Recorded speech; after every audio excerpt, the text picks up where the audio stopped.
Why isn't Splash Mountain closed yet at Disneyland? The attraction closed back in January at the Magic Kingdom in Walt Disney World, but Disneyland's version still has no closing date. I'll dive into the possibilities of why Splash Mountain hasn't closed yet at Disneyland when it might close on this week's episode of the Disneyland Weekly News.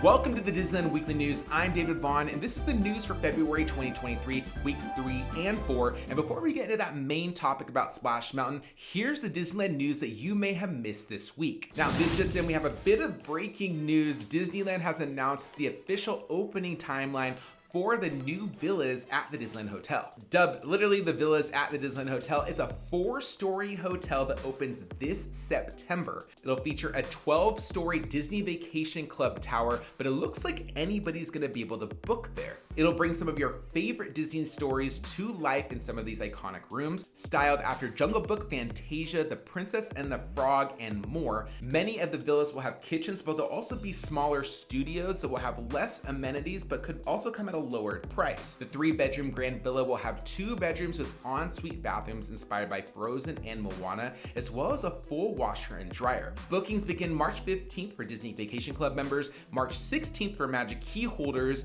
and March 17th for the general public. And returning this week on February 24th is the Magic Happens Parade. This is one of my absolute all-time favorite Disney parades ever, and it was only around for a couple of weeks before the closure, so it's been about 3 years since we've seen this parade. Now, if you want to catch it, Magic Happens will run twice each day on most dates. Times could vary, but it's typically going to be around 3:30 p.m. and 6:30 p.m. There's really no bad spot to watch it from. You can watch it from Fantasyland, Main Street, in the hub near the castle. Plaza Inn also has dining packages for views of the parade. You get standing room only views as well as a meal. You eat your meal first and then you get a voucher to come back and watch the parade from a reserved spot. But just note, if you're going on a date for Disneyland After Dark, which I'll get into in just a bit, the parade could run earlier at 1:30 p.m. and 3:30 p.m. And in big news this week, no more virtual queue for Mickey and Minnie's Runaway Railway. This comes at a bit of a surprise. I didn't think it was gonna happen this early. Disneyland does say that they could bring it back from time to time as an as-needed basis,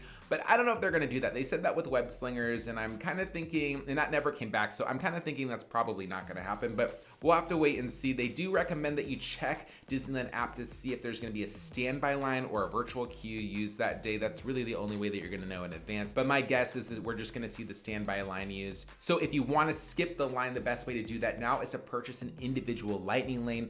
Those range from about $15 to $20 per person. Also, good news is if you have the Disability Access Service or DOS, you can now access the virtual wait time using that. Before you had to join the virtual queue, but now there is a button for DOS in the Disneyland app. Also, just a note, Toontown has been delayed. It's now gonna open March 18th. So we'll see that land come to life in just a few weeks. And over at Disney California Adventure, San Francisco Square is now the official name of the Big Hero 6 themed land coming to the area. It's scheduled to open summer 2023 and will have new cuisine inspired by Mexican, Asian, and American cultures. There'll also be an outdoor Baymax meet and greet, but there's still no word what will happen with Boudin or Ghirardelli or some of the other dining spots. Disney California Adventure also has a couple of new characters that you can meet, including Moon Girl in Hollywoodland and Kang the Conqueror in Avengers Campus. Both will be available for a limited time. 2 more Disneyland After Dark events have been announced for 2023. These will take place in the spring. One's gonna be Throwback Night and then Star Wars Night, which a lot of people have been waiting for. Here are some of the details for these Disneyland After Dark events.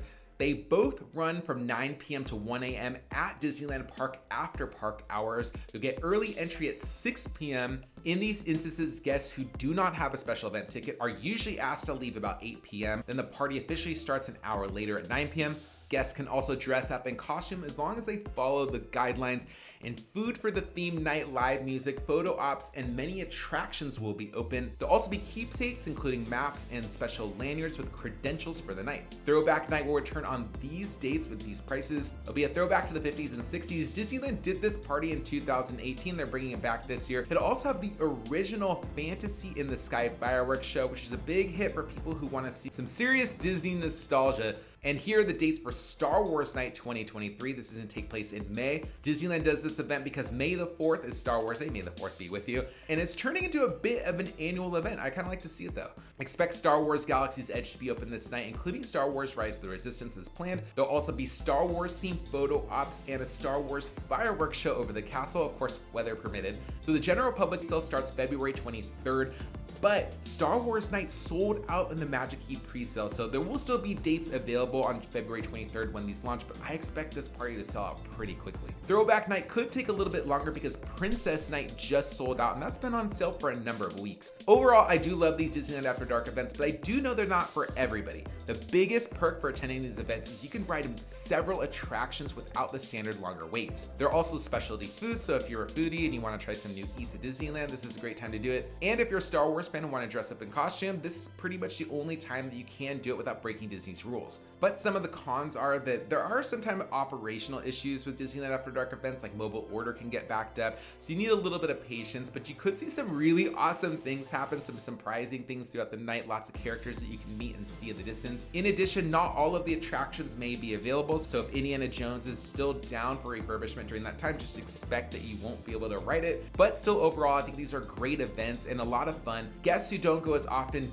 definitely get the best benefit of them. Speaking of events that sold out, the Run Disney Half Marathon series at Disneyland sold out in about an hour on February 14th. These are for races taking place in January 2024, and we have a big closure in New Orleans Square as the Mint Julep Bar and French Market are now down for refurbishment. Really, they're getting transformed into a new Tiana's Palace area. But if you want those Mickey-shaped beignets and mint juleps, don't worry, you can still get them. Head over to Royal Street Veranda, which is just around the corner from Pirates of the Caribbean, and you can purchase them there. Also, don't forget you can also get beignets in downtown Disney, no theme park ticket needed at Jazz Kitchen. The express window is now open and serving beignets. You still might see some construction barriers up, but don't let that deter you. Get in there, get your beignets. I think these are the best on property. All right, let's get into the snack of the week. We're gonna head over to Star Wars Galaxy's Edge into Oga's Cantina for the 5 Blossom Bread. This snack is a warm pretzel knot with Hawaiian black sea salt served with Cabrillion cheese sauce. It's got a little bit of a kick to it, but the bread is super nice and soft. I love how it pulls apart. You can dip it. It's $10.50. You can get a Magic Key discount on this. Get it at Oga's Cantina in Star Wars Galaxy's Edge. You may need a reservation or join the walk-up list when you're standing outside the restaurant. Okay, so before we get into the main topic, if you don't want to miss out on any Disneyland news updates, make sure you hit that subscribe button, but also hit the notification bell. It'll tell you the latest updates when I drop news so that you don't miss out on any future updates. Also, if you can drop a like, it really does help this channel out, and I do appreciate when you all do.